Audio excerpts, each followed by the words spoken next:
Bienvenue chers amis au cœur de l'émission Homo Micro. Homo Micro, l'émission qui se prend en mots. Au cœur de la culture LGBT, QI+, Brahim Naik Balk, entouré de ses chroniqueurs, inonde de couleurs les ondes depuis 2004. L'aventure continue avec cette nouvelle émission qui commence maintenant. Avec le cercle des chroniqueurs, heureux de vous retrouver où que vous soyez. Bonjour ou bonsoir à toutes et à tous. Merci d'être à l'écoute et fidèle à notre rendez-vous LGBT+. Avec pour m'accompagner ce soir Valérie Beau pour J'écris ton nom. Bonsoir Valérie, comment ça va ? Bonsoir, très heureuse d'être avec vous. Alors ce soir, on continue dans la famille Mann. C'était Klaus Mann la dernière fois. On va parler de sa sœur Erika Mann. Pour la chronique LGBT+, animation, Anna Aguirre est avec nous. Salut Anna. Salut, bonsoir à tous. Je suis très contente d'être là et ce soir je vous emmène au Japon. On va tout découvrir à savoir du Japon. Merci d'être là Anna. Bonjour à Nicolas Rividi qui nous revient avec le plus de l'actu qui nous manquait tant. Faut pas exagérer non plus. Si, vraiment. Bonsoir Brahim, bonsoir à toutes et bonsoir à tous. Ce soir, l'écriture inclusive me casse les couilles et c'est très bien comme ça, c'est fait pour. Je savais pas que tu avais des couilles. Bonsoir à David Alphen. Bonsoir à bonsoir à David Alphen pour LGBT+ série TV. Bonsoir Brahim, ce soir je vais vous parler de la série musicale Glee et de la gymnastique d'identification. Salut à notre monsieur livre Étienne, bon pé femme LGBT. Bonsoir Étienne. Bonsoir Brahim, ce soir je vais vous parler du livre du prix du roman gay 2021, 28 jours de El Bigora. Je vais essayer de faire ça en moins de 6 minutes. J'aurais pu aussi ajouter notre intello, parce qu'il a aussi des lunettes. Il fait vraiment très prof comme ça. C'est pour mieux te voir. Ah oui, c'est oui mais vu. Prof coquin, parce que t'as vu, il a pris une voix assez suave pour présenter sa chronique. Ah ouais, je pense que oui, ça fait... J'ai vu ça, je pense que j'ai ce remarqué soir, il va te ça. faire passer un message. J'ai remarqué ça. Notre trio préféré à la réalisation, Nathan Hilero. Bonsoir Nathan. Bonsoir aussi à Amy Aguirre et Mathieu Zawanski, j'espère que je prononce bien. Autrement, la semaine prochaine, comme il va prendre le micro, il aura l'occasion de me corriger. Bonsoir à tous les trois. Merci de rester avec nous. Homo Micro, le cercle des chroniqueurs. Et nous démarrons avec Nicolas. Alors Nicolas, avec toi, on aborde un sujet qui n'en finit plus de faire débat. Il s'agit bien sûr de l'écriture inclusive.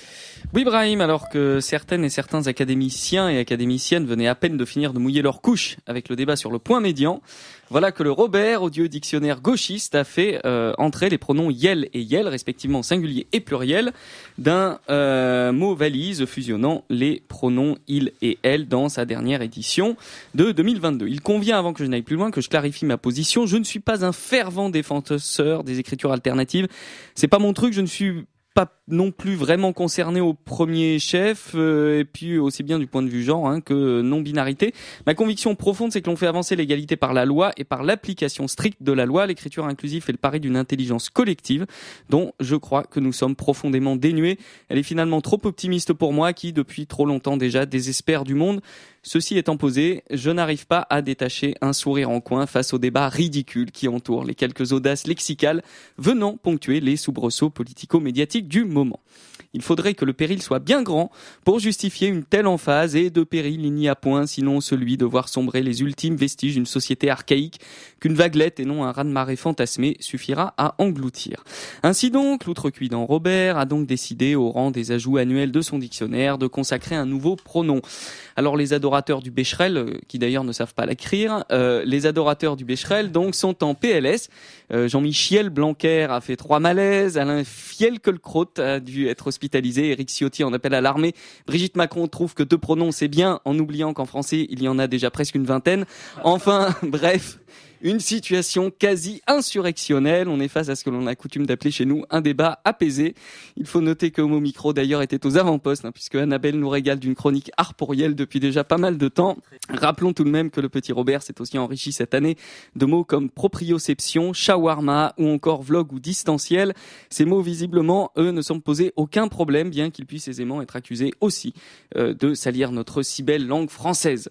Il s'agit là en fait d'un débat que la plèbe affectionne, car il renvoie finalement à une lutte identitaire au même titre que les autres sempiternels sur le voile, l'immigration ou bien le couscous. Oui, en France, il y a aussi des débats sur le couscous. Pour beaucoup d'intellectuels de tous bords politiques, la défense de la langue est devenue le moyen admissible de l'expression d'un conservatisme social et sociétal. Il est évident que si Rimbaud ou Racine avaient utilisé le pronom « yel » dans l'un de ses poèmes, aucun des détracteurs actuels ne trouverait rien à redire. On me rétorquera que s'ils ne l'ont pas fait, c'est pour une bonne raison, et je me ferai une joie de leur répondre que si on a accordé la fameuse licence poétique, c'est bien que la langue a quelquefois besoin d'être tordue pour véhiculer des idées neuves. Alors Nicolas, j'en conclus que les détracteurs du YEL ne veulent pas véhiculer d'idées neuves. C'est tout à fait ça, en fait. Exactement. Ils et elles ne veulent surtout pas véhiculer d'idées neuves. YEL, ils sont allergiques. Il est pratique ce pronom, en fait. YEL sont obsédés par l'idée que le temps ne marquerait rien et que sa marche se ferait sans aucune friction. Les passionnés du c'était mieux avant et de la romance nationale oublient facilement de quel trouble YEL sont les héritiers. YEL, je crois que je suis en train de flinguer des gens, en fait. YEL, tiens, encore un. Bref, YEL sont aveuglés par l'iconographie biaisée d'un passé qui n'a jamais existé et qui s'incarnerait dans une rigueur orthographique tout aussi dévoyée. Notons que l'un des principaux promoteurs de cette idéologie, presque candidat, dont je ne citerai pas le nom car il est indigne de ma petite œuvre, a fait une faute majeure dès la première ligne de son dernier livre, en confessant qu'il avait péché avec un accent circonflexe et non pas péché avec un accent aigu. Vite, de nouveaux tirages ont été faits, mais la démonstration est là que les instigateurs de bons usages sont souvent les premiers à s'y dérober. En parlant d'usage, les éclats de voix sur YEL ne sont pas sans rappeler d'autres récents, sur le point médian, j'en parlais tout à l'heure, ou aussi ceux qui conspuaient il y a déjà presque 20 ans la féminisation des titres et professions. Le YEL ne participe pas tant de la féminisation de la langue, pour le coup, mais de sa neutralité. En effet, ce pronom prête à la personne qui le désigne un genre qui échappe aux cases habituelles et reconnaît donc d'une certaine manière la non-binarité dans la société. Et c'est bien là, au-delà d'une considération linguistique, le problème c'est bien là, au-delà d'une considération linguistique, que réside l'ire conservatrice, à savoir une remise en cause de la norme sociale, norme d'inspiration religieuse qui postule la présence d'hommes et de femmes, de relations entre sexes différents et de rien d'autre. Ce combat qui s'incarne dans l'édification d'un nouveau lexique est de la même nature que celui qui a porté l'idée du mariage pour toutes et tous. L'opposition obstinée à une société qui nie l'existence même d'une part non négligeable des individus qui la composent. En réalité aussi, le rejet farouche d'un modèle fait de couilles sur les tables du pouvoir, de bonnes grosses couilles hétéros consacrant une masculinité oppressante et qui ferait moins de dégâts dans ma bouche que sur les plateaux télé où, impériale, elle siège et distille. Il ne serait d'ailleurs pas inutile de remettre en cause plus profondément la notion même de genre, mais ce temps-là n'est pas encore venu. J'attends non sans impatience d'ailleurs le moment savoureux où ceux qui se sont opposés au YEL le défendront mordicus lorsque l'on décidera de créer de nouveaux pronoms encore moins genrés, comme d'autres se sont finalement rangés à cette belle avancée du Pax après avoir marché contre pour mieux dénigrer le mariage pour toutes et tous. L'évolution du monde est ainsi faite qu'elle voit s'affronter celles qui sont en avance et celles qui sont systématiquement sur un train de retard. En revanche, un fait est certain, quand il s'agit de transformer la quenelle en lui donnant un sens bien dégueulasse, ils sont pas lourds à s'insurger, nos défenseurs de la langue française. Je viens de recevoir un SMS du CSA qui me demande mais qui est Nicolas Rividi. Et le plus de l'actu, Nicolas. Les tentations sont grandes de refuser le changement. Il promet un avenir incertain et énigmatique qui bouleverse le confort et les habitudes. Il ne faut pas nier que cela le rend angoissant, mais aussi tout à fait délicieux et désirable, pour qui sait lire au-delà des nouveaux phrasés une certaine idée de l'autre. Ça fait réagir, je pense que oui. J'espère qu'autour de moi, vous êtes tous pour le YEL, Valérie. Oui, et je vous invite aussi à découvrir le français, l'étude sur le français inclusif d'Alferat, qui fait aussi par rapport à toute l'histoire de la linguistique française, des études et des propositions. Et puis si on s'en empare, maintenant qu'il est dans le dictionnaire, dans le Robert, eh bien, utilisons-le. Voilà, c'est l'usage qui fait évoluer la langue. Ouais, effectivement. David, Étienne. Je trouve ça toujours très intéressant d'entendre des gens qui sont experts de tout, scientifiques, linguistes, mais jamais d'aller interroger les personnes qui se reconnaissent justement dans le mot YEL, enfin le pronom YEL, et c'est toujours les dernières personnes qu'on interroge ou qu'on oublie. David ? Moi je suis évidemment tout à fait pour. Après j'avais regardé un peu d'un œil méfiant l'arrivée du they en anglais, parce que c'est évidemment les anglo-saxons qui ont commencé à utiliser le YEL en disant en fait eux, ils au pluriel, et je trouvais ça pour le coup un peu étrange d'utiliser they et them, parce que pour le coup je trouvais ça un peu bizarre. Je me dis mais comment on va traduire ça, comment on va pouvoir le faire évoluer. Je trouve justement que le YEL était une bonne trouvaille et je suis assez content de la façon dont c'est arrivé. Et ce qui m'a beaucoup amusé et étonné récemment, c'est que je travaillais avec des jeunes de 19-20 ans qui sont en fac et qui disaient qu'ils en avaient marre que leurs potes passaient leur temps à utiliser l'écriture inclusive et qu'ils se sentaient eux rejetés parce qu'ils étaient les seuls à être un peu réfractaires à ça. Et je me suis dit, c'est pas mal si le monde change dans ce sens-là, si c'est justement ceux qui sont un peu intolérants ou pas tout à fait adaptés à ça qui maintenant trouvent ça bizarre. Et je me suis dit, bah dis donc, on a beaucoup changé en 10 ans. Effectivement. En tout cas, on a une belle langue française qui évolue vraiment et qui doit encore évoluer et qui évoluera. Qu'est-ce qui fait peur d'après toi, les gens qui sont contre tout ça, Nicolas? Bon, ils n'ont rien d'autre à foutre. Ouais. Enfin, voilà. Et ces politiques qui sont ambigus, donc parfois... Ils n'ont rien d'autre à foutre non aussi, plus. Ouais. Non, mais je sais pas. Non, mais on peut comprendre d'être contre ou autre, mais en fait, il y a des sujets qui sont quand même, on en parlait en antenne un peu avant le début de l'émission, mais il y a tellement de sujets qui nécessiteraient, qui appelleraient la même énergie, la même emphase. Il y a 20 millions de personnes sous le seuil de pauvreté en France. Il y a des gens qui crèvent la faim. Il y a des gens qui dorment dans la rue. Il y a des gens qui sont payés des salaires de misère, qui n'arrivent même pas à faire vivre leur famille. Voilà. Alors, face à ça, la réponse, c'est donc le YEL, la fraude sociale et tout un tas de fantasmes portés par la droite, l'extrême droite et le gouvernement actuel. Donc voilà, c'est juste que c'est ridicule, quoi. Tu parlais de couscous tout à l'heure, je vous inviterai un de ces quatre à manger un couscous un soir après l'émission. Avec plaisir. Merci Nicolas. Vous écoutez Homo Micro, une émission de et avec Brahim Naik Balk. Nous allons passer à la musique, Nathan. Oui, effectivement, et pour cette première musique, j'ai envie de répondre à la question d'Angèle qui disait balance ton quoi. Alors là, peut-être ça va être balance ta langue française. Le pronom IL, du coup... ça fait longtemps qu'on l'a dans cette émission, c'est bien qu'on l'apporte. Et je trouve que justement, cette chanson, elle est très appropriée au débat qui est actuel, qui est justement sur le pronom IL. Et je voulais justement rendre hommage à la chronique justement de Nico, en prenant cette musique qui est du coup de Balance ton quoi.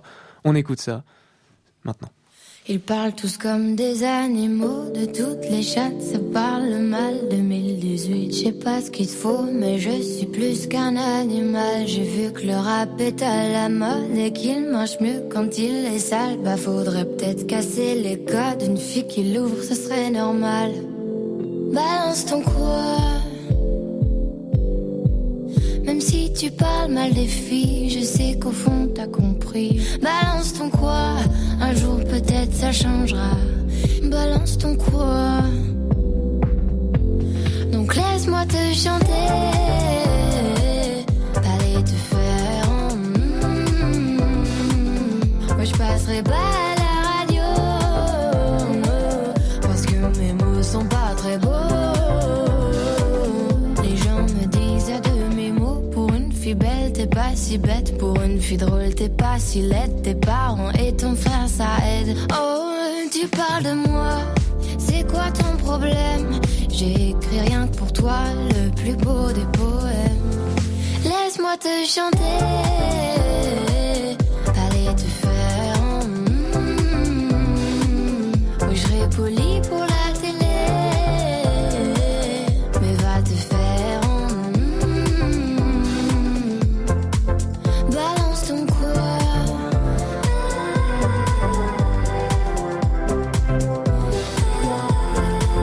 Balance ton quoi.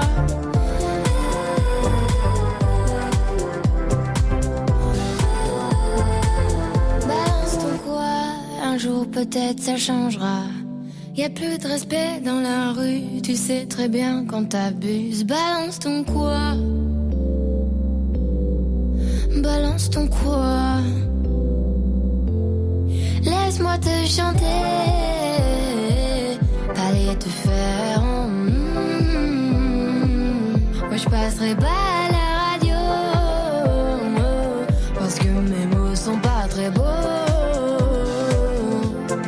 Laisse-moi te chanter, aller te faire oui je serai poli pour la télé,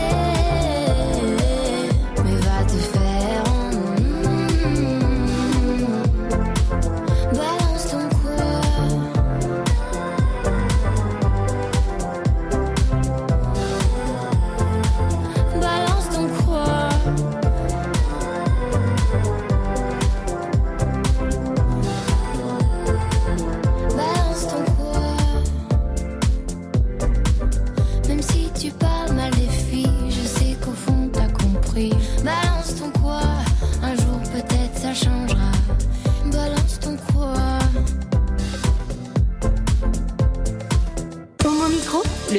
des chroniqueurs.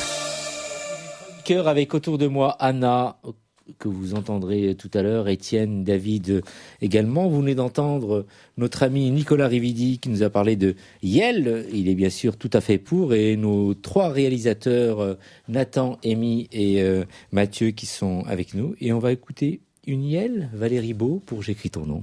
Merci. Alors, il est question d'Erika Mann, qui naît en 1905 à Munich.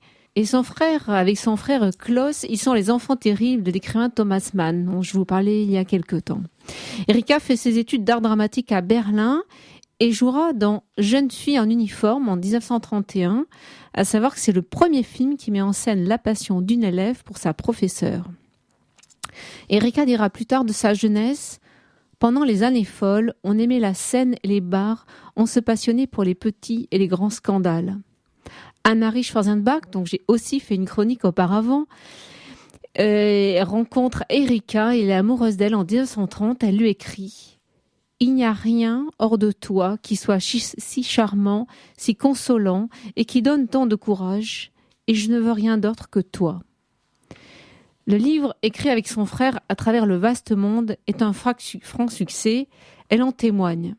À partir de ce moment, mon destin fut scellé. Je continuais mes activités les plus diverses, faire du théâtre, piloter des voitures de course, fonder des cabarets et passer mon temps à voyager. Et pourtant, je sortais un livre après l'autre. Sur les conseils pressants de mes jeunes frères et sœurs, mon premier livre pour enfants paru en 1932. La vitalité, l'insouciance, le goût de l'aventure et la joie de vivre qui caractérisent la jeunesse d'Erika eurent une influence sur la génération de la République de Weimar. Mais elle doit fuir le nazisme. Dès 1933, elle sera déchue de la nationalité allemande. Elle transplante en Suisse, puis aux États-Unis son célèbre cabaret littéraire, Le Moulin à Poivre, qui fait la satire du nouveau régime. Klaus Mann nous raconte: Le Moulin à Poivre était l'œuvre d'Erika. C'était un cabaret à programme littéraire fortement politisé, protestation aimablement divertissante et cependant passionnée et empreinte d'une amère gravité. Contre l'ignominie et la horde brune.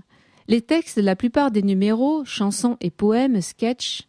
Erika était actrice, directrice, organisatrice. Erika chantait, jouait, engagée, inspirée. Bref, elle était l'âme de l'ensemble. Non. Le Moulin à Poivre avait une âme double. L'autre moitié s'appelait Thérèse Gitseux. Et Thérèse, c'est la femme dans la vie d'Erika.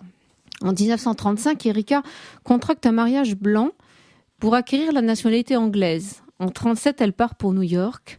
Elle commence la rédaction l'été 1939 de son recueil « Quand les lumières s'éteignent ». Erika observe à travers les pages le destin des habitants d'une petite ville allemande au moment du nazisme. En 10 nouvelles entrelacées, toutes fondées sur des faits réels, se dresse le tableau d'une société confrontée à la terreur, à la dénonciation, à l'antisémitisme. En voici un passage que j'ai choisi pour vous. R. Alfred Huber, industriel, était un citoyen typique de notre ville. Les autres étaient comme lui, déprimés et désorientés, victimes des circonstances extérieures. C'est le destin, pensait-il. Notre destin, le destin de l'Allemagne. Ce n'est qu'en de rares moments de lucidité effrayante qu'il se posait des questions et de leurs réponses, tout dépendait. Pourquoi, se demandait-il alors, pourquoi suivons-nous avec une obéissance aveugle un destin, Adolf Hitler? Pourquoi obéissons-nous? Mais, comme autre réponse, aucune réponse venait, continuer, pour l'instant, d'obéir. Le livre paraît en 1940 à New York et à Londres. Elle sera correspondante de guerre durant la Seconde Guerre mondiale pour des journaux américains, canadiens, anglais. En 1949, avec l'arrivée du macartisme, le FBI soupçonne Erika et son frère d'être homosexuels et communistes. Elle se réfugie en Suisse et travaille auprès de son père.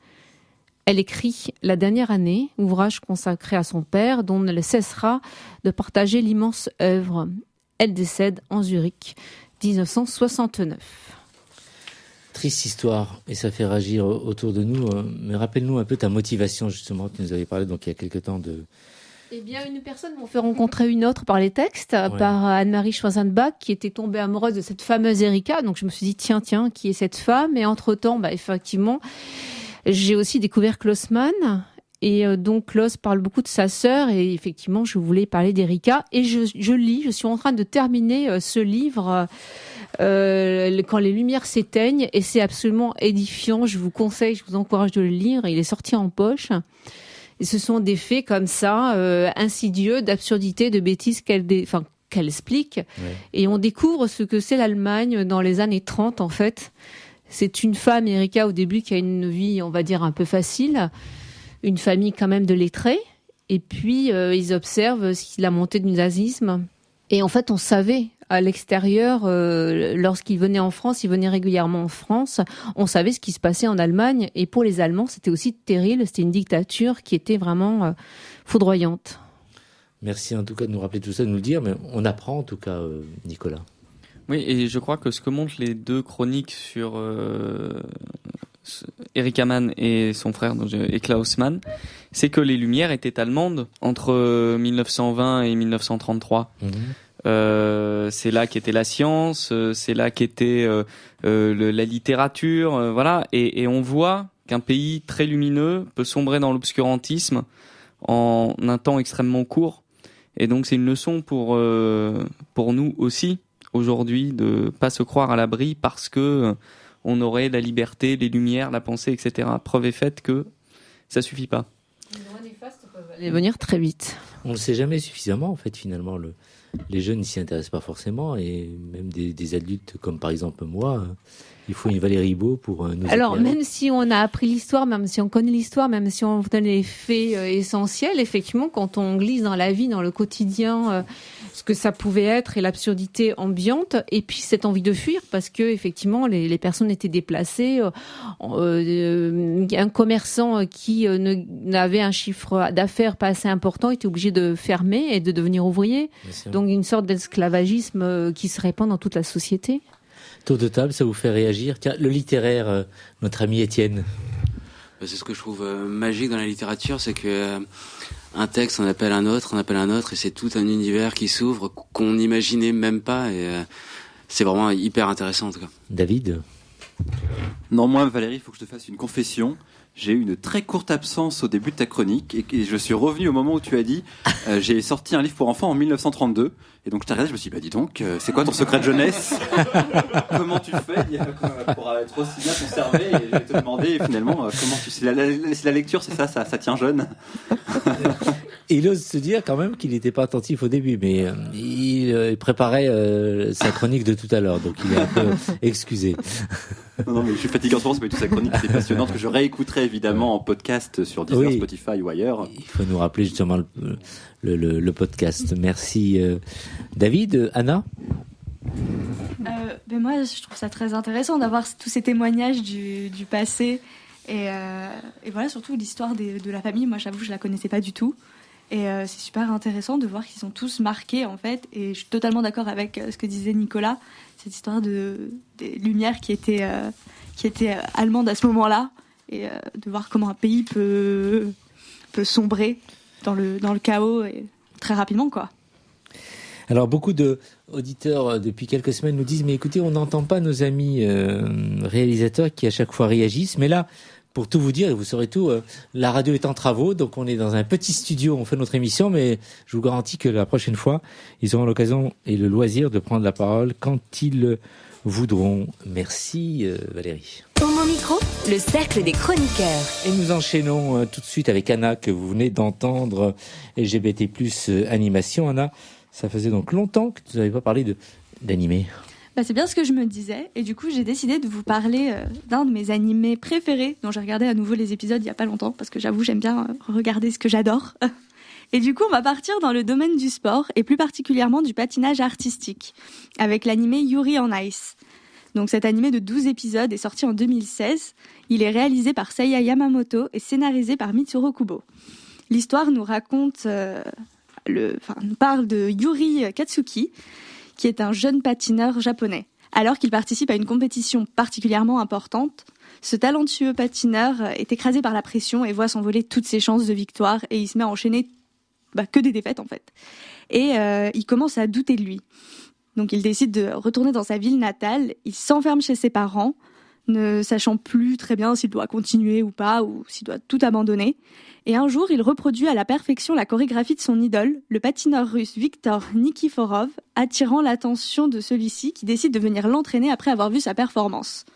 Alors si vous vous demandez pourquoi je vous parle de cet animé, c'est parce que la série offre un portrait réfléchi de deux hommes qui développent une relation amoureuse profonde et confiante. Parce que oui, au fur et à mesure de leur travail ensemble, la relation entre Yuri et Viktor évolue du statut de fan et d'idole à celui de patineur et d'entraîneur, et enfin à celui d'ego qui tombe amoureux. Ce qui est intéressant dans cet animé, c'est que l'histoire d'amour entre les deux, elle prend pas le dessus en fait, elle est sous-entendue, elle est jamais vraiment explicite, elle est traitée de façon très pudique et très douce.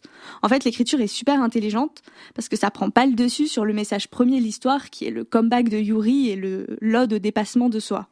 Le cheminement de leur histoire d'amour est délicat, tout se fait dans la finesse, elle est à la fois subtile et évidente. La pureté et l'alchimie qui lient ces deux personnages est tout simplement saisissante. De plus, la trame sportive de l'histoire permet un véritable développement des personnages. Par exemple, l'évolution de Yuri qui reprend confiance en lui et découvre le langage de l'amour à travers ses performances permet à cette relation de voir le jour. Plus haut, un peu avant, je vous parlais des différentes étapes de leur relation et de l'écriture qui est parfaitement maîtrisée. Et en fait, ça se sent dans cette rencontre amoureuse qui se dessine petit à petit, d'abord dans l'excès, puis après se fait voir par un baiser, par une bague, une promesse, et enfin le summum pour ces deux patineurs, une danse en duo sur la glace. De plus, si toute la première partie est dédiée au point de vue de Yuri, avec parfois des échappées du côté de d'autres personnages, à partir de l'épisode 10, tout bascule, et nous voilà enfin dans la tête de Viktor. L'équilibre est rendu, l'histoire prof-élève devient réellement une relation d'égal à égal.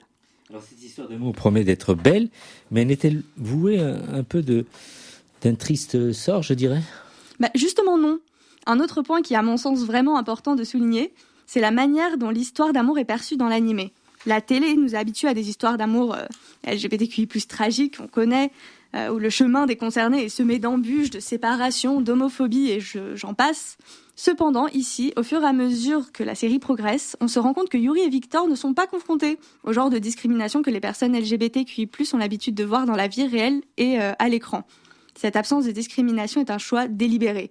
Ça ne veut pas dire que la relation de Yuri et Viktor n'est pas conflictuelle, mais plutôt que tout conflit dans leur relation provient de leur lutte à eux, en fait, pour mieux se comprendre, plutôt que de la discrimination à laquelle ils pourraient être confrontés en raison de leur sexualité. Rapidement, on se rend compte qu'on n'a pas besoin de s'inquiéter de savoir si Yuri ou Viktor seraient révélés dans un environnement dangereux et toxique, ou si Yuri serait injustement, jugé sur la glace en raison de sa sexualité, comme l'ont craint tant de patineurs artistiques par le passé. L'acceptation des involtes mais révolutionnaires de l'homosexualité dans la série est époustouflante. Dans sa jeunesse, par exemple, Viktor était non conforme au genre et se présentait souvent de manière androgyne, notamment en se laissant pousser les cheveux longs ou en portant une couronne de fleurs et en portant des costumes qui, selon lui, suggéraient à la fois le genre masculin et le genre féminin. On en connaît qui seraient pas contents, hein, Nicolas. Plus tard, Yuri enfile lui-même ce costume et à bien des égards hérite de cette androgynie car il exécute son numéro en utilisant un langage corporel, on peut dire de féminin. Et en fait, il n'y a aucune discrimination. Les voir tomber amoureux de cette manière et agir en brisant les codes du genre, c'est important pour les fans LGBTQI+. Souvent, il faut se tourner vers le contenu produit par les fans pour obtenir ce genre de représentation idyllique et sans souci. Ici, on n'est pas obligé de le faire. On peut se satisfaire de ce que l'animé nous offre. Alors, c'est vrai qu'au début de la série, de nombreux téléspectateurs sont restés un peu méfiants, hésitant à qualifier la relation entre Viktor et Yuri d'intime, de peur qu'elle ne devienne pas canon, c'est-à-dire qu'elle ne devienne pas réelle. Certains ont même soupçonné du queerbaiting. Pourtant, la relation entre Yuri et Viktor va au-delà de cela, devenant de plus en plus queer à chaque épisode, au point qu'il faudrait fermer les yeux et se boucher les oreilles en criant « la la la » pour ne pas reconnaître sa nature. Mais au-delà de l'histoire d'amour, l'animé fait passer des messages forts. Par exemple, le personnage de Viktor est très important car il est russe. Alors, vous allez me demander pourquoi. Parce que c'est en fait un des rares animés qui propose un personnage slave ouvertement gay. Pour vous situer un peu le contexte, la Russie n'a jamais caché son dédain et sa haine, souvent flagrante, pour la communauté LGBTQI+. Par exemple, en 2013, elle a adopté une loi sur la, entre guillemets, propagande gay, qui censure fortement la diffusion d'informations concernant la communauté LGBTQI+. D'autres pays de la région, comme l'Ukraine et le Kazakhstan, sont également touchés par cette mentalité. Il est donc très rare de voir des personnages s'assumer. À travers ce personnage, l'animé envoie un message de soutien qui dit « on vous voit, on sait que vous êtes là et vous ne méritez que le meilleur ». Et pour moi, c'est vital dans un média de représenter tout le monde. Parce que pour les fans, c'est une sorte de validation, on leur montre qu'ils existent. Donc Yuri on Ice, c'est un animé plein d'espoir, de tendresse, d'humour, qui montre qu'on peut faire ce qu'on veut, être qui on veut. Et même si certains peuvent dire que c'est un peu irréaliste, un monde sans discrimination, que ça représente pas la réalité, ça fait quand même du bien au moral. Et pour terminer, je voudrais juste faire une petite mention spéciale pour la qualité des images et de la musique, dont j'ai pas parlé, mais qui sont juste incroyables. Le réalisme des chorégraphies sur glace est impressionnant. Il y a eu un véritable travail de recherche pour rendre justice à cet univers. Ils ont visionné des heures et des heures et des heures de performances pour essayer de rendre ça le plus réel possible. Merci pour cette riche chronique. Ouais, c'est ça en fait. Ça les a renforcés dans l'idée de faire un truc inclusif. Alors, l'animation, tu connaissais ? Je m'adresse aux gens qui sont de ma génération. Je commence par Nicolas. Bien sûr. Non, mais je ne connaissais pas cet animé. Mais on peut le voir sur des plateformes ou c'est où il faut explorer Internet ? Il faudrait regarder sur toutes les plateformes peut-être de streaming d'animés. Donc, regardez peut-être Crunchyroll, Wakanim ou ADN. Si elles y sont, j'avoue que j'ai pas vérifié. Sinon, il faudrait aller dans les côtés sombres d'Internet. Oui. Ah, et ça, il connaît les côtés sombres, Nicolas. Valérie ? Moi, j'observe mes fils regarder des animés et lorsqu'ils s'intéressent à quelque chose, je vais un petit peu voir pour connaître ce qui les intéresse. Donc celle-ci, ça m'intéresse d'aller voir un petit peu. Ouais. 12 épisodes d'une vingtaine de minutes, ça passe assez vite. Ah oui, ça ira. Non, c'est bon. Normalement, il y a un film qui doit sortir, mais on n'a pas encore de date de diffusion pour l'instant. On attend tous avec impatience. Étienne, qui est né dans les bouquins, tu prends du temps aussi pour regarder des animés ou pas du tout ? Ah oui, j'aime bien. En ce moment, je suis en train de regarder Seven Deadly Sins. Ouais. Et mon mari est fan du Japon. J'ai pu y aller. Et là-bas, la culture du manga, l'animé, tout est en manga. Et ce qui est génial, c'est que je suis pas fan de patinage artistique, mais eux, je pense qu'ils auraient la magie de m'emporter. Ils arrivent à faire des trucs fous sur des sujets complètement inintéressants. La boulangerie, c'est pas inintéressant, mais tu te dis pas que je vais tenir en haleine le public sur la montée du pain, et pourtant ils y arrivent, quoi. Ouais. Ils sont forts. Donc ce soir, quand tu rentreras, tu parleras de ce que vient de nous raconter. Mais ils nous écoutent. Ouais. Ah, ils nous écoutent ? Mais oui. Ah bien. C'est ton premier fan. C'est vrai. Comment il s'appelle d'ailleurs ? Camille. Camille, merci de nous écouter. C'est gentil, mais la prochaine fois... Si tu nous entends, tape 2 fois. Non. Camille, fait regarder plus d'animés à Étienne, je t'en supplie. Exactement. Et d'ailleurs, avant de faire parler un peu David, qui va encore... D'abord, à la limite, on va le faire parler tout de suite. David qui va nous dire, écoute, j'ai pris la chronique après avoir été... je me suis évadé, tout d'un coup, qu'est-ce qui t'a... Maintenant, je crois que c'est Anna qui fait du patin artistique et qu'elle va parler de son histoire d'amour secrète avec un Yuri. C'est vrai. C'est vrai. Alors, non, mais il y a une vraie récurrence dans l'animé japonais. C'est intéressant entre les relations entre vagues ado-adultes. Ouais. C'est souvent d'ailleurs professeur-élève. C'est marrant, ils ont une espèce de fascination pour ces relations interdites qui on se retrouve souvent, mais là ce qui est par contre moins récurrent et ce qui est étonnant, c'est souvent au contraire l'absence d'étrangers, même s'il n'y a pas vraiment d'identification ethnique ou sociologique. En général, on sait malgré les yeux un peu ronds que ce sont en général des Japonais, et là c'est intéressant qu'effectivement le personnage soit défini comme étant clairement un personnage russe. Et je me demandais justement, ce que toi qui regardes beaucoup des animés, est-ce que tu as justement beaucoup de personnages étrangers comme ça, parce que là on est quand même sur du LGBT et un personnage étranger, donc c'est quelque chose que je crois est assez rare. Alors déjà, il faut savoir que dans Yuri on Ice, il y a beaucoup de nationalités différentes. Parce que voilà, c'est beaucoup autour de la compétition internationale. Donc on a beaucoup de personnages. Donc ça, au niveau de cette représentation, on est bien. Après, alors niveau animé, avec d'autres nationalités... Non, mais je regarde Nathan voir s'il peut me chuchoter, mais c'est assez rare. Effectivement, mais ce que tu viens de dire, ce que tu justifies, c'est que effectivement l'histoire justifie. C'est ça. Après, c'est vrai que moi, je regarde beaucoup par exemple d'animés fantastiques. Et c'est vrai que ça se passe dans des mondes qu'on ne connaît pas, voilà, qui sont pas une représentation du monde de la Terre. Donc, la question des origines se pose pas tellement à ce niveau-là. Dans Olivier Tom, sans doute, puisqu'il y a des compétitions internationales. Donc Ouais, ou Inazuma Eleven, ou peut-être les trucs de sport, je pense. Parce qu'effectivement, récemment, je me posais la question de la représentation des diversités, mais en Orient, parce que nous en Occident on se pose beaucoup la question dans notre fiction maintenant, et s'il n'y a pas des quotas de couleurs, de LGBT, de religion, on commence à crier ce qui est bien, que c'est pas bien, et ce que je trouve ça très bien. Mais je me suis dit, mais en fait, effectivement, par contre, je vois plein de séries chinoises et japonaises, et je vois pas de personnages noirs, et je vois pas spécialement de personnages même blancs ou LGBT. Et je me suis dit, en fait, nous on se pose cette question en ce moment, et j'ai l'impression que c'est pas encore tout à fait le cas là-bas. Etienne. Après, le Japon est extrêmement fermé, voire xénophobe, donc ça m'étonne pas qu'on ne les voit pas d'autres nationalités. Ouais. Dédicace à tous nos amis japonais qui nous écoutent ce soir. Alors, oui, on parlait de ton mari tout à l'heure, mais alors il y a un truc que je comprends pas. Qui est le seul auditeur de l'émission d'ailleurs. Non. Alors, merci beaucoup. Non, c'est pas vrai, il y a nos parents. Alors, Étienne, je comprends pas. Quelques minutes avant l'émission, t'as un Maxime qui t'a appelé pour prendre de tes nouvelles. Qui c'est, ce garçon? Non, c'était Mathias. Je plaisante. Hein. Rassure-toi, cher partenaire d'Étienne, mais je vais faire un jour une spéciale où je vais inviter les maris ou les compagnons, les compagnes des chroniqueuses et chroniqueurs, et même les réalisateurs, où à chaque fois vous allez venir présenter votre compagnon ou la personne avec qui vous partagez votre vie, et ça peut faire une émission comme ça d'1h30, 2h. Par contre, c'est pas plus de 5, Nicolas, hein, parce qu'on a des petits studios. Non. Je crois que Anna et moi on va aller s'inscrire sur Tinder. Oui. Moi, je partage ma vie avec ma petite sœur à la maison chez les parents, donc vu qu'elle est déjà là, Oui. je suis pas sûre que ce soit très intéressant. Mais pourquoi tu veux les inviter pour qu'on s'excuse en public? Oui, il y a un peu Alors, ça, non? du coup, hein, on adresse un message de soutien aussi aux gens en PLS qui ont pris l'émission en cours et qui ont appris que Anna partageait sa vie avec sa petite sœur. Et où donc là, les mecs ils en peuvent plus. C'est bon, on a récupéré plus tard. Dima, écoute. Oui, voilà, c'est ça.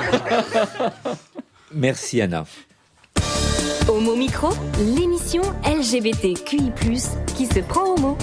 Nathan, retour à la musique. Effectivement, retour à la musique. Et oui, comme tu l'as dit, Brahim, nous sommes dans une situation où nous sommes à l'étroit, on va dire, mais c'est normal. J'espère qu'en tout cas cette situation va s'arranger pour tout ce qui est nos amis régisseurs, parce que oui, c'est bien d'être à l'écart, mais des fois il faut aussi qu'on parle, il faut aussi qu'on donne notre avis. Là, on peut pas le donner parce que forcément on n'a pas beaucoup de temps. Donc là, je vais passer vite fait à la musique, et puis on va plutôt voyager et on va s'en aller plutôt de ce monde féerique. Et puis on va peut-être essayer de découvrir le monde avec Don Diablo et Aura, qui s'appelle Sail Away. On écoute.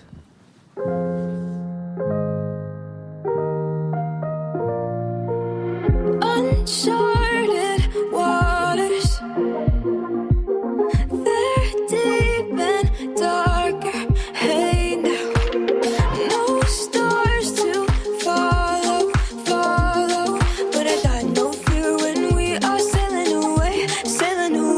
Everybody knows we're gonna come back home.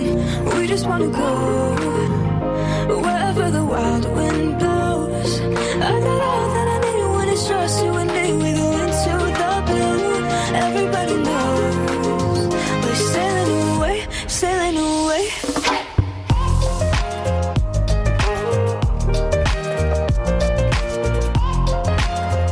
Sailing away, sailing away.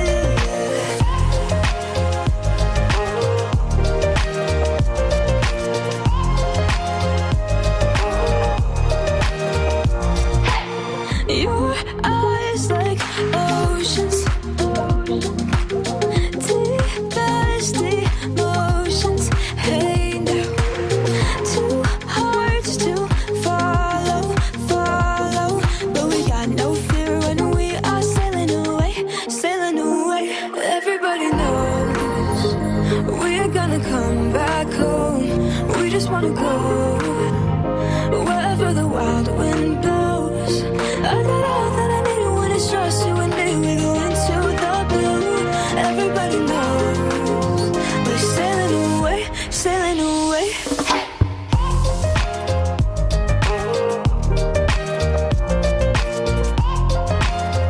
Sailing away, sailing away.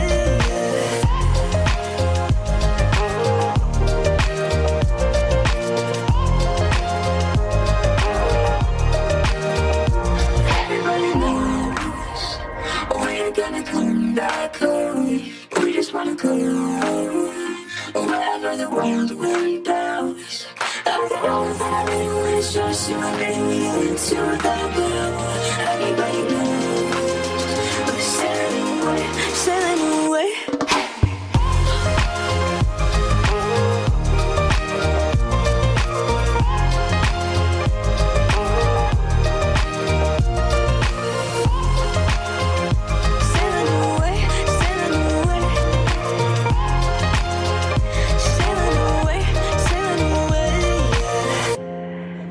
Et on poursuit avec le chroniqueur littéraire de l'émission, Étienne Bompé-Femme pour LGBTech. Il est chez Julien, un amant de passage, qui a des amants de passage. Ils sont sur son lit, ils ont bu du mauvais vin, du mauvais mousseux, on ne sait plus quoi. Juste que sa capacité de résistance, de volonté s'est envolée avec les effluves d'alcool. Quand Julien veut le prendre sans capote, il refuse. Mais le désir est plus fort que le reste. Il la sent là contre sa cuisse, il la veut en lui, il flirte avec l'interdit, il veut le braver. Les corps se mélangent, le temps se contracte, son corps se rétracte et puis, voilà, avant même qu'il puisse s'en rendre compte, Julien a joui en lui. 28 jours, c'est la durée du traitement post-exposition au VIH que prend le narrateur suite à cet épisode. 28 jours, c'est l'unité de temps que propose Elle Bigora dans son roman Un chapitre, un jour. 28 jours, c'est le prix du roman gay 2021. Quand on m'a raconté le pitch du livre, j'ai imaginé le sujet. L'angoisse qui suit l'accident, le compte à rebours qui s'enclenche dès les premières prises de Stribild, le cachet qui compose le traitement post-exposition, et s'arrête au dernier test de VIH, négatif. J'ai imaginé la tétanie, la mort que l'on sent s'infiltrer dans son corps, qui tue et vous tue, du Hervé Guibert en somme. Mais El Bigora n'est pas Guibert, il n'est pas non plus Dustan, son sexe n'est pas une arme par destination ou inconscient, il préfère risquer la mort plutôt qu'oublier de vivre. Bien sûr, El Bigora s'inscrit dans la continuité de ces deux grands auteurs gays qu'il cite à l'envi dans son roman, mais nous ne sommes plus en 80. Même si le VIH ne se guérit pas, il se soigne. Nous ne sommes plus dans les années 90 où le Berbec, aussi dingue que cela puisse paraître, se présente chez certains comme un acte politique. 28 jours décrit une période où la capote n'est plus le seul moyen de prévention. Il y a désormais la PrEP et son Truvada, contenu en forte quantité dans un comprimé de Strivid, le traitement que prend le narrateur. Et ça change tout. Comme le narrateur, pris d'excitation et enivré d'hormones, j'ai pris un risque il y a 13 ans. J'ai vécu les mêmes étapes, l'hôpital, la honte, les cachets, les prises de sang. Ces 28 jours étaient une période d'enfer, d'enfermement où je me suis retrouvé face à la mort et à ma propre stupidité. Pourquoi ne pas avoir mis de capote ? À chaque cacheton, une résolution. Comme pour se remettre sur le droit chemin. C'était il y a 13 ans. Le VIH ne tuait plus en France, mais il terrifiait toujours. Entre 2009 et aujourd'hui, le Truvada est arrivé chez nous, ce médicament que l'on prend en continu, un cachet tous les jours, ou en discontinu, un cachet 2 heures avant la prise de risque pour empêcher l'infection au VIH. Ça a tout changé. Et Bigora reflète parfaitement ce changement. Bien sûr, le narrateur de 28 jours vit cette honte à l'hôpital. Bien sûr, les premiers jours du traitement lui ravagent l'estomac. Mais ces cachets qu'il ingurgite tous les jours à midi sont pour lui une libération, une forme de liberté qu'il s'empresse de vivre à fond. Dans sa tête, il n'est pas sous TPE, mais sous PrEP. Alors, il a 26 jours pour vivre tout ce qu'il veut vivre et il ne va pas s'en empêcher. Vivre est devenu une urgence pour le narrateur et on retrouve cette urgence dans le style. Exit les fioritures. On ne se tortille pas dans des phrases alambiquées, de longs paragraphes pour tenter de faire ressurgir un passé disparu. On oublie la recherche du temps perdu. Le narrateur n'a pas de temps à perdre. Alors les chapitres sont stroboscopiques. Les scènes frappent les unes après les autres comme des beats, 100 battements par minute. Boum, boum, boum. Le cœur qui bat, les corps qui s'ébattent et le sexe. Le narrateur est sous substance, le Strivid, mais pas que. Cocaïne, alcool et des queues, bien sûr. Il se prostitue, il suce pour 50 €, donne son cul pour 100, baisse pour le plaisir, flirte pour le désir, il est pédé. À l'héritage de Jeunet et Dustan qui close ce roman, mais ils ne sont qu'un héritage. Bigora, 28 jours, Terrasse Édition, 2021, c'est le présent. Il a remporté le prix Goncourt. J'allais parler. Le prix du roman gay 2021. Exactement, Brahim. 28 jours est le grand gagnant du prix du roman gay 2021 après Good Boy d'Antoine Charbonneau-Demers l'an passé. Ce prix existe depuis 2013. Il a été créé à l'initiative de l'association Verte Fontaine et des éditions du Frigo, dirigée par Gérard Goyer. Il est remis une fois par an et vise à récompenser la littérature de langue française et d'inspiration homosexuelle masculine dans plusieurs catégories. Grand prix, prix du jury, coup de cœur, etc. La remise du prix s'est déroulée le 12 novembre dans la salle des fêtes de la mairie de Paris-Centre, ex-3e arrondissement. Et comme l'an passé, la remise était virtuelle, Covid oblige, j'ai pu ce soir-là rencontrer les primés 2021, mais aussi 2020. À côté du Grand Prix, j'ai ainsi retrouvé une multitude de lauréats. On en connaît certains à Homo Micro. Ainsi, notre ami Antonin Crène a reçu le prix de la maison d'édition 2020 pour sa collection Histoire PD.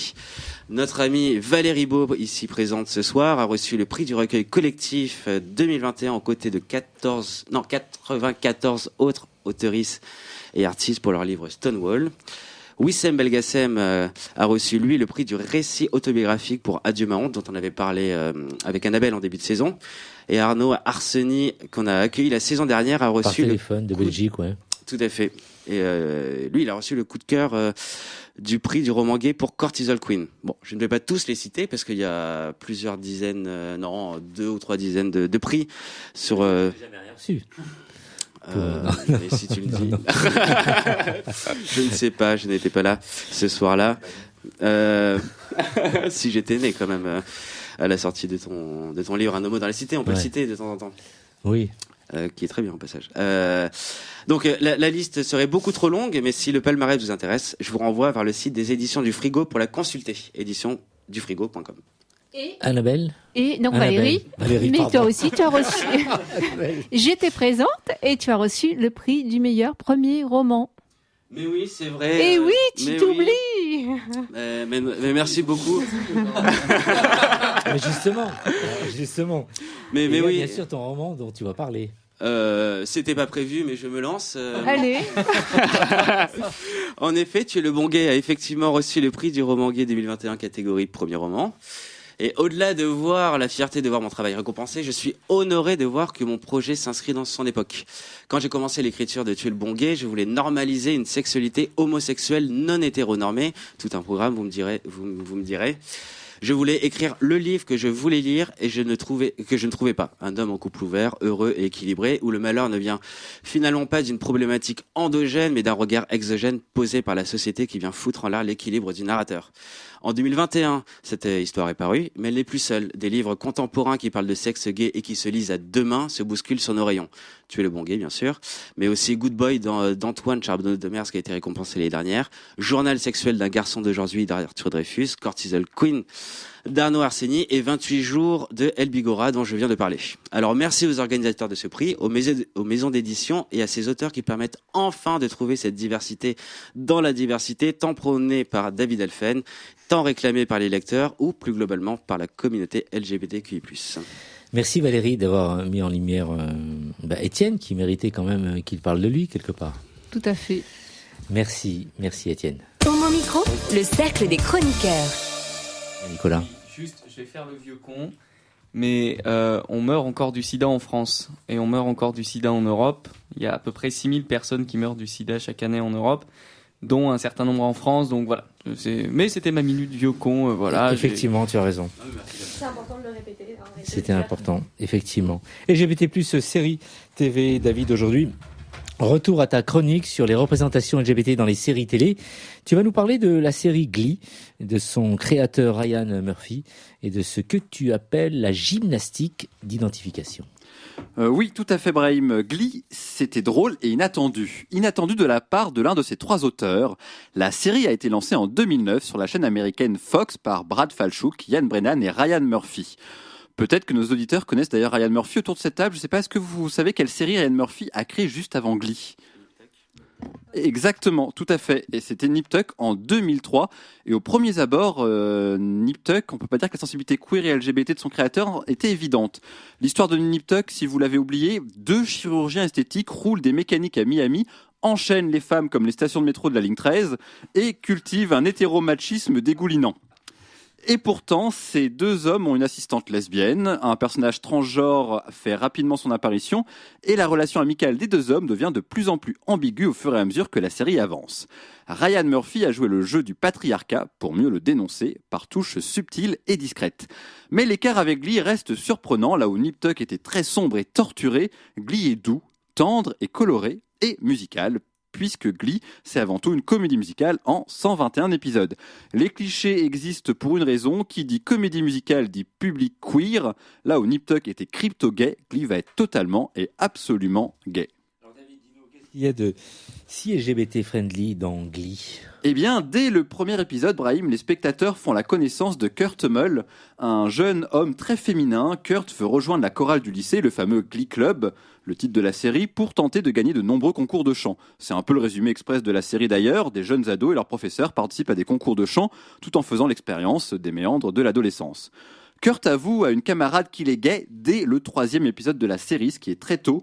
Dans l'épisode suivant, il rejoint l'équipe de foot pour faire plaisir à son père. Soutenu par ses coéquipiers, Kurt décide de révéler à son père qu'il est gay. Ce dernier lui répondra simplement qu'il l'aime, peu importe sa sexualité. C'était en septembre 2009, ce coming out, il y a 12 ans, et c'était un gros pas en avant concernant les représentations LGBT. Certes, Kurt appréhendait son coming out, mais ses amis et son père ne le rejettent pas, au contraire.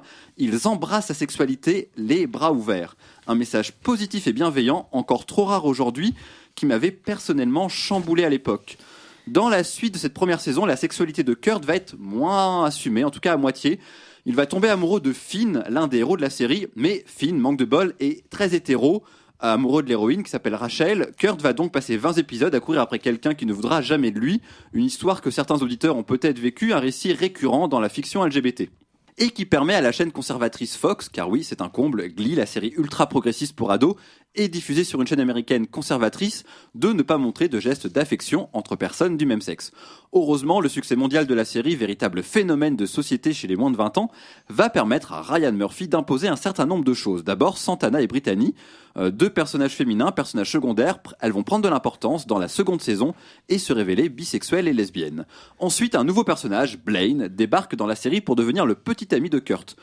Ensuite, l'interprète de Kurt, Chris Colfer, est autorisé à parler publiquement du fait que, comme son personnage, il est lui-même homosexuel. Et enfin, le plus important, Ryan Murphy obtient le droit de diffuser un baiser gay et un baiser lesbien par saison. Ça paraît surréaliste, et oui, de quantifier ces gestes d'affection. Je vois autour de la table, là, vous êtes sidérés. Mais sur cette chaîne, en 2009, c'est un grand chamboulement d'avoir obtenu ces bisous pour continuer à banaliser l'iconographie des jeunes couples LGBT. Sans compter que Kurt est très féminin, qu'il aurait pu devenir le clown de service, on en avait déjà parlé, mais Glee a donné une dimension riche à Kurt, il est plein de nuances, de contradictions, de complexité, un être humain comme les autres, de quoi donner un bon coup de balai dans les caricatures folophobes. Cette règle du 1 baiser par saison et pas un de plus restera rigoureusement appliquée pendant 4 saisons, jusqu'à en tout cas la dernière saison, puisque Ryan Murphy sait que la chaîne ne pourra pas arrêter la série puisque c'est la fin annoncée, et là, les bisous entre personnages du même sexe vont être très nombreux. Un bol d'air frais, on sort d'une semi-apnée de 5 saisons pour se libérer et respirer. Et oui, révélation, les jeunes LGBT s'embrassent plus d'une fois par an. Un joli cadeau aux fans LGBT pour terminer la série. Oui. Kurt et Blaine et Santana et Brittany sont dans tous les épisodes de la série, ou quasiment, un peu comme finalement Martine. Vous savez, il y a Martine à la montagne, Martine à la ferme, Martine ailleurs. Et bien dans Glee, on nous a offert Kurt et Blaine font Halloween, Kurt et Blaine font Noël, Kurt et Blaine font la Saint-Valentin, Kurt et Blaine mangent une pizza. Bref, pendant 5 ans, la série a pu nous montrer que les personnages LGBT ont la même vie, fictionnelle en tout cas, que leurs équivalents hétéros. Alors David, il y a un mois, tu nous disais que tu avais pris la résolution en 2018 de ne regarder que des séries télé où il y a des hétéros LGBT dedans. Alors, je crois que Glee a participé à te faire prendre cette décision à l'époque, non ? Oui, effectivement, que des séries dans lesquelles il y avait des personnages LGBT en plus des héros effectivement hétérosexuels. Je me suis rendu compte en regardant Glee, en découvrant Santana, Kurt et Blaine, que je me sentais chez moi avec eux, qu'il y avait quelque chose de facile, d'évident, de fluide dans ma façon de m'identifier à eux. Et c'est là que j'ai compris. Le choc, la révélation. Par habitude, par obligation, depuis mon plus jeune âge, je me suis habitué à prendre une seconde, inconsciente, presque invisible, pour m'identifier à des héros hétéros, qui me ressemblent certes un peu, mais pas tout à fait. Que sans m'en rendre compte, je faisais un exercice d'identification qui tenait d'un effort discret pour aborder et regarder des programmes dans lesquels je n'étais pas représenté. Et c'est en regardant Glee que je me suis rendu compte de la chance qu'ont les spectateurs hétérosexuels de se voir partout. De ce que c'était de se reconnaître instantanément. Quand je regarde Glee, quelque chose manquait. Un manque bénéfique. J'avais gagné la possibilité de me projeter instantanément dans la peau des héros que je voyais à l'écran. Et ce petit détail, cette gymnastique d'identification à faire en moins, eh bien, ça change tout. Il suffit de voir comment le public hétérosexuel, d'ailleurs, réagit quand à son tour. Il se retrouve face à des héros LGBT en majorité dans des programmes télé. Souvent, il a une difficulté à s'identifier malgré une histoire touchante ou universelle, puisqu'ils n'ont jamais eu l'obligation de faire cette gymnastique. À l'époque de sa diffusion, et malgré ses défauts, car oui, Glee a beaucoup de défauts, j'ai décidé d'aimer la série sans concession, car elle m'a fait un bien fou et m'a permis de m'aimer comme j'étais, encore plus que ce n'était déjà le cas. Alors, merci Glee. David, pour finir, ton conseil série de la semaine. Eh bien, mon conseil série de la semaine, c'est Les Engagés, la saison 3 des Engagés, une série française diffusée sur France TV Slash, qui est une plateforme de VOD gratuite offerte par France Télévisions. Vous pouvez télécharger sur tous les smartphones, quitte à découvrir sans attendre la 3e et dernière saison, c'est la fin. Les Engagés sera aussi disponible dans 15 jours en DVD, de quoi faire un beau cadeau pour les fêtes de fin d'année et partout où vous êtes dans le monde, puisque la série s'appelle Woke et est disponible aussi en Allemagne, en Angleterre et aux États-Unis. Il n'y aura plus de saison ? Non, c'est la fin normalement. Ce serait bien de les faire venir. On les avait invités à Homo Micro quand ils se sont lancés, quand ils avaient démarré. Si tu pouvais les faire revenir pour nous. Je peux effectivement demander à Sullivan Lepostec, le réalisateur et scénariste, surtout scénariste par réalisateur d'ailleurs, que je connais un peu. Je vais voir. On va négocier ça. Merci en tout cas. Tour de table, il y a pas mal de choses à dire. Tiens, je suis en face de Valérie. Eh bien. Les engagés, oui, les enragés, oui, les enragés. Valérie, tu pourrais commencer. Écoute, j'ai rien écouté à ce qu'a dit David. Si, j'ai très écouté. Et c'est vrai que la gymnastique, on passe notre vie au cinéma à voir des amours hétéros. Et au bout d'un moment, on n'en peut plus. On a besoin de représentation, d'identification. D'ailleurs, à ce sujet, il y a le festival Chéri Chéri. Qui a commencé déjà. Du 20 au 30. Donc, allons-y. Qui a commencé effectivement. On devait recevoir un invité ce soir qui devait nous présenter plusieurs, comment on dit ça, les petites séries, courts-métrages, pardon. Et on fera une spéciale série à la rentrée de janvier. Donc voilà, ça fait du bien, que ce soit au cinéma, au théâtre ou sur les séries, de pouvoir... ou en littérature, lorsque je parle de livres parfois, c'est pareil, c'est des livres qu'on aurait eu envie de lire, ou ça fait du bien, ça nous fait avancer lorsque ça nous ressemble. C'est vrai, Nicolas ? Et puis c'est surtout que ça plaît aux hétéros, manifestement, puisque on ne pourrait pas expliquer le succès de ces séries-là en misant sur le seul public LGBT. Ouais. Donc ça veut dire que ça trouve aussi un écho chez d'autres, et je pense que c'est aussi très bien, quoi. Voilà. Étienne ? Oui, c'est vrai, pour revenir sur ce que tu disais par rapport à ta décision qui a été prise en 2018, moi c'est une question qu'on m'a posée ce week-end encore, à savoir si je ne lisais que des livres gays. Mais en fait non, je lis des livres où je peux me reconnaître. Donc c'est vrai qu'il y en a beaucoup, mais je ne lis pas que ça, mais ça prend beaucoup de temps parce que j'aime ça en fait. Moi je ne lis que le livre de Brahim par exemple. Sa sortie. Oui, tu t'emmerderais. Tu t'ennuierais. Anna ? Et c'est vrai que Glee a eu un impact très très important sur la représentation LGBT dans les séries, et Ryan Murphy a été clairement précurseur dans ce domaine-là. On peut le remercier parce qu'après, dans toutes les séries qu'il a fait, il a à cœur de représenter la communauté LGBT. Donc c'est vraiment très très important, et il y a d'autres showrunners comme ça qui essayent de le faire, et ça se démocratise, et c'est bien, il faut que ça continue comme ça. Nicolas ? Ouais, juste peut-être une critique, et peut-être que David pourra y répondre, mais voilà, ça démocratise, ça met en avant les personnages LGBT, mais les personnages LGBT sont chanteurs, sont artistes, sont du monde du spectacle. Il y a malgré tout une intériorisation de ce qu'on attend et de ce qu'on réserve et de ce que la bonne société peut réserver aux gays, aux lesbiennes, aux bi et aux trans, qui est de l'ordre du spectacle et de l'apparence, et donc voilà, c'est peut-être la seule critique à formuler. Après, c'était il y a aussi longtemps. Il fallait faire ce chemin-là sans doute pour arriver à des personnages plus complexes aujourd'hui dans certaines séries. Deux réponses rapides pour toi. La première, c'est qu'effectivement, c'est tout à fait vrai ce que tu dis. Heureusement, il y a des séries qui changent ça, comme Kingdom récemment, Kingdom sur la boxe, où il y a un des personnages principaux qui est un garçon homosexuel. Il reste discret, mais il est quand même présent dans tous les épisodes et il existe. Et quand tu disais effectivement que Glee a été évidemment un phénomène grâce aussi en partie beaucoup au public hétérosexuel, il y a un vrai fétichisme, mais tant mieux finalement, du public féminin qui aime voir deux garçons ensemble. Ça vient du yaoi, qui est pareil. Les Japonais ne s'y sont pas trompés. Exactement, qui est effectivement le manga japonais. Et effectivement, les femmes, un peu comme finalement le public hétéro aime voir deux filles ensemble, le public féminin aime bien voir deux garçons ensemble. En tout cas, David, et si on se faisait une série Homo Micro, il y aurait matière. Quel rôle tu pourrais nous attribuer ? Il y a aussi bien des hétéros que des homos dans notre équipe, donc... Mais écoute, oui, je veux bien que les hétéros fassent leur coming out, leur coming in se révèlent.